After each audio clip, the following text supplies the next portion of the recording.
নিজস্ব উদ্যোগে 6 বছর ধরে অবিরাম কাজ করে চলছে শঙ্কর রায় নিজস্ব খরচে। নাম শঙ্কর রায়, পেশায় একজন গাড়ির চালক, নেশা সারা বছর ধরে কিছু সেবামূলক কাজকর্ম করা। সামনেই 12ই জানুয়ারি স্বামী বিবেকানন্দের 161তম জন্মজয়ন্তী।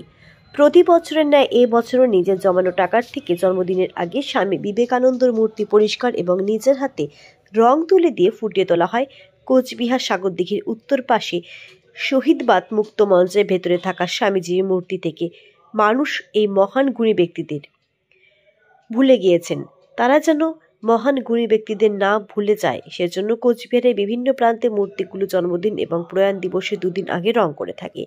নেতাজি, গান্ধীজি, বিদ্যাসাগর, আশুতোষ মুখোপাধ্যায়, মাস্টারদা, সূর্য সেন সকলের জন্মদিনের আগে এবং প্রয়াণ দিবসের আগে নিজের হাতে পরিষ্কার করে রং করে তার সাথে তাদের জন্মদিন এবং প্রয়াণ দিবস পালন করে থাকে গাড়ির চালক শঙ্কর রায়। তার সাথে সহযোগিতার হাত বাড়িয়ে দেয় তার বন্ধু সমীর রাউত। নমস্কার, সকলেই জানেন 12ই জানুয়ারি বীর সন্ন্যাসী স্বামী বিবেকানন্দর শুভ জন্মদিন হতে চলেছে।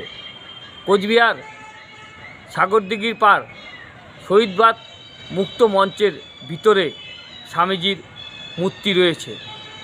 সেই মূর্তি আমরা আজ রং তুলি দিয়ে ফুটিয়ে তুললাম এবং পরিষ্কার করলাম। আর 12 তারিখ শুভ জন্মদিন পালন করতে চলেছি।